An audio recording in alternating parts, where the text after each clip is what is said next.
নমস্কার, ফিরে এলাম আবারও একটি নতুন আলোচনায়। আলোর দিশা মোটিভেশন চ্যানেলে সবাইকে সাদর অভিনন্দন জানাই। যারা আমার চ্যানেলটিকে অলরেডি সাবস্ক্রাইব করে রেখেছেন তাদের আমি অসংখ্য ধন্যবাদ জানাই, এবং যারা এখনও সাবস্ক্রাইব করেননি তাদের কাছে আমার একান্ত অনুরোধ, চ্যানেলটি অবশ্যই আপনারা সাবস্ক্রাইব করবেন এবং লাইক ও শেয়ার করবেন। শুরু করা যাক আজকের আলোচনা। শ্রী মায়ের নহবত পীঠের সাধন সম্বন্ধে তাঁর সঙ্গিনী যোগিনী মা বলেছেন, শ্রী মা ভোর 4টার আগে শৌচ ও স্নানাদি সেরে ধ্যানে বসতেন। ঠাকুর ধ্যান করতে বলতেন কি না, এরপরে বাকি কাজকর্ম সেরে পূজায় বসতেন। পূজা, জপ, ধ্যান এতে প্রায় 1.5 ঘন্টা কেটে যেত। তারপর সিঁড়ির নিচে রান্না করতে বসতেন। রান্না হলে যেদিন সুযোগ ঘটত সেদিন মা নিজ হাতে ঠাকুরকে স্নানের জন্য তেল মাখিয়ে দিতেন। 10:30 11টার মধ্যে ঠাকুর আহার করতেন। তিনি স্নানে যেতেন, মা এসে তাড়াতাড়ি ঠাকুরের পান সেজে নজর রাখতেন ঠাকুর স্নান করে ফিরে এলেন কিনা।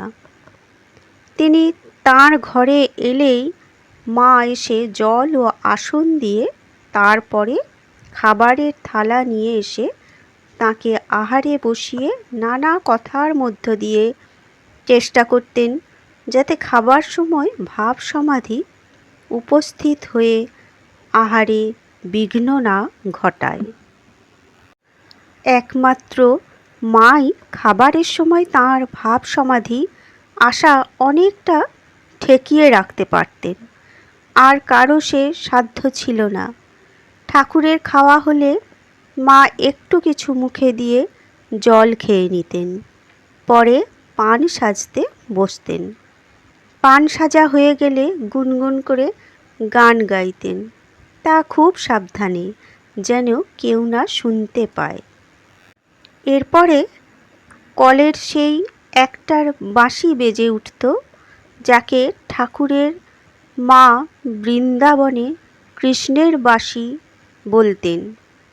তাই শুনে তিনি খেতে বসতেন। সুতরাং 1:30 2টোর আগে কোনো দিনই মায়ের খাওয়া হতো না। আহারের পরে নামমাত্র একটু বিশ্রাম করে সিঁড়িতে চুল শুকোতে বসতেন 3টে নাগাদ।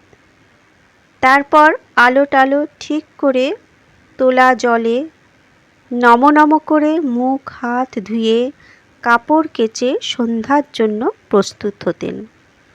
সন্ধ্যা এলে আলো দিয়ে ঠাকুর দেবতার সামনে ধুনো দেখিয়ে মা ধ্যানে বসতেন। এরপরে রাত্রের রান্না সকলকে খাওয়ানো সেরে মা আহার করতেন। তারপর একটু বিশ্রাম করে শুয়ে পড়তেন। শ্রী মায়ের এক অন্তরঙ্গ সঙ্গিনীর কাছ থেকে তাঁর যে দিনপঞ্জি শোনা গেল, এতে আমরা একটা অভিনব যোগ কৌশলের আভাস পেলাম। ঠাকুরকে যে ইষ্টপথে সাহায্য করতে শ্রীমা দক্ষিণেশ্বরে এসেছিলেন, তাতে তাঁর অতি কুশলী, একান্ত নিঃস্বার্থ ও সদা তৎপর আত্মনিয়োগ এখানে লক্ষণীয়। ঠাকুরের সমাধি প্রবণতা নিরুদ্ধ করে তাঁকে সুপাচ্য পুষ্টিকর খাদ্য প্রয়োজনীয় পরিমাণে আহার করিয়ে ওই অতি কোমলাঙ্গ ভগবতী তনুটি সুস্থ রাখাতেই ছিল তাঁকে যুগাবতারের ধর্ম সংস্থাপন ও জীবোদ্ধার রূপ কর্মের ইষ্টপথে সাহায্য করা।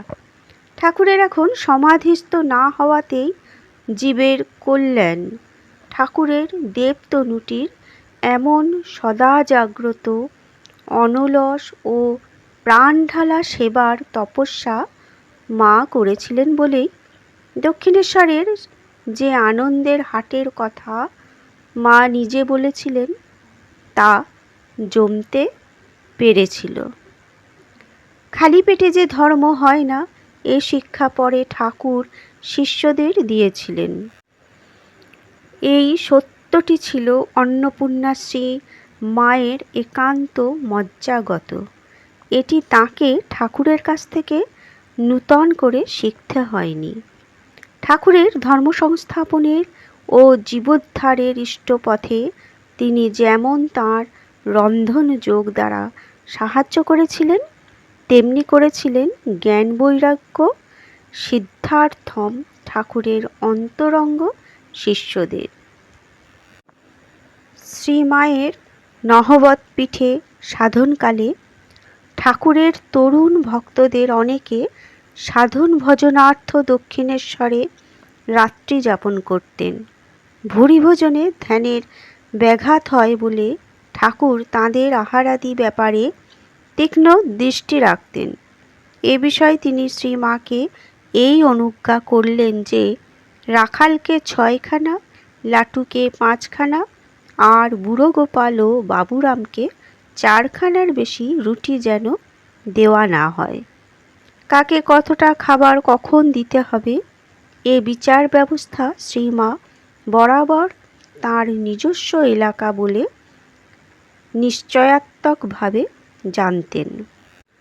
আর এ বিষয়ে ঠাকুরের আত্যন্তিক কড়াকড়ি তাঁর মোটেই ভালো লাগত না। তাই তিনি তরুণদের ক্ষুধার অনুপাতে ঠাকুরের নির্ধারিত পরিমাণের চেয়ে কিছু বেশিই দিতেন। একদিন ঠাকুর বাবুরামকে জিজ্ঞেস করে জানলেন যে তিনি রাত্রিতে 5খানা রুটি খেয়ে থাকেন, আর সেই জন্য শ্রীমাই দায়ী। ঠাকুর যেই নহবতে গিয়ে মায়ের নিকট অনুযোগ করলেন যে তিনি বিবেকহীন স্নেহ দ্বারা ছেলেদের আধ্যাত্মিক ভবিষ্যৎ আহত করছেন, তৎক্ষণাৎ এই উক্তির প্রতিবাদ করে জ্ঞান বৈরাগ্য সিদ্ধিদাত্রী অন্নপূর্ণা স্বস্বরূপে অবস্থিতা হয়ে অবতার পুরুষকে স্পষ্টাক্ষরে বললেন, 2খানি রুটি বেশি খেয়েছে বলে তুমি অত ভাবছ কেন? তাদের ভবিষ্যৎ আমি দেখব। তুমি ওদের খাওয়া নিয়ে কোনো গালাগালি করো না।